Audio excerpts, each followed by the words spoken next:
Abia kiban hukum memakai cincin suasa, cincin suasa ataupun tuasa bagi kaum laki-laki. Dan apabila seiring wali nikah menikahi anaknya dalam hal memakai cincin tuasa tersebut, apakah pernikahan itu sah ataupun bagaimana? Yang menong hukum pakai encin tuasa bagi kitanya uragam tuasanya puncin menyatakan ba urang yang jet ke bahasa Aceh encin tuasanya adalah encin dua tha putra makna encin dua tha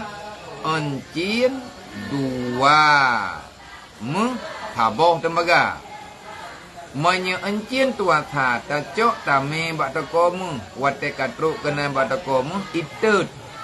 ipu matha kelai enciannya itut nganapu yang na bak takomu tuasa gadah mu tinggai nyan harum pakai walaupun nani tuasa kemana kau urung pegah dia pakai tuasa karena na kaedah al hukmu manutun bil ismi nyo tuku yang tak pegahnya betul tetapi al hukmu manutun bil isminya ba encin tuasanya menyutekedi watetame bak tokomu nyan tin kita kalen bagi kita fikah sama-sama yang baik ino mendawa ino hana pakam mendawa lu jadi kacok mu tak kacok encin tuasanya tame bak tokomu tayutet balik kaci kumatha teh ayo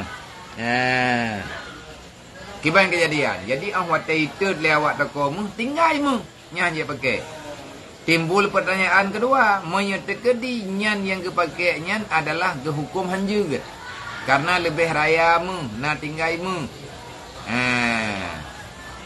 tidur saja mu igat nyan wali nikah giat pernikahan ke menyagat nyan pakai berarti hanjur payah ke taubat ilung secara pribadi tengku jamun nak tegur lu jamun nak pakai encin tuasa ino kegalak-galak kata gadi-gadi ke jamun ni ino sini watel lu pernikah adik yang pertama lu mentang dimudi kata dia tegur lu legore lu nyam pun trancien bajaro pikai kunciannya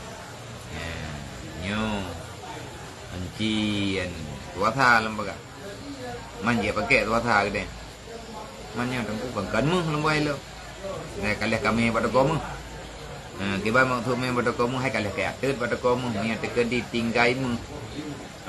ipe tembaga nya je pakai kata obatnya mah patek kah je ke pernikah ada oke jadi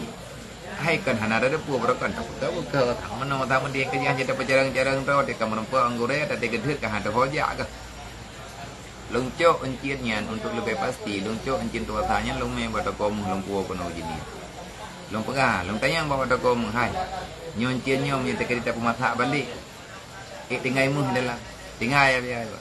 tinggai dengu pegan tinggai encin tuasa encin yang na bajaro dron bu lebih jai mu ta bandingan temaga geken tuasa datar roi duasa man ge petajam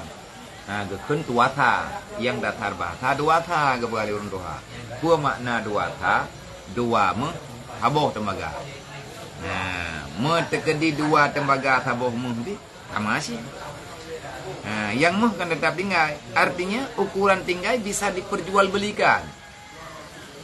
muh yang dehnya gram timbangan dan dia tapu belau nyo kepada saudara-saudara kamu yang dalam rumnya ataupun yang ikut acaranya pengajiannya menyadron na urun tokomu ataupun drone yang namakanmu ada kala drone tukang emas tolong ne typing dan ngak upai drone kena neci pegah baurunyo kiban hi encien tembaga wate tatu tinggai mu mana wabak pertanyaan thad, wabak jawaban thad kiban hukum sidrawayah yang dipakai encin tuasa. Manya lagi, manya tekedi muh yang ganyan pakai berarti pakai. Manya yang dipakai ganyan muh pakai. Anjir. Payah ketobat.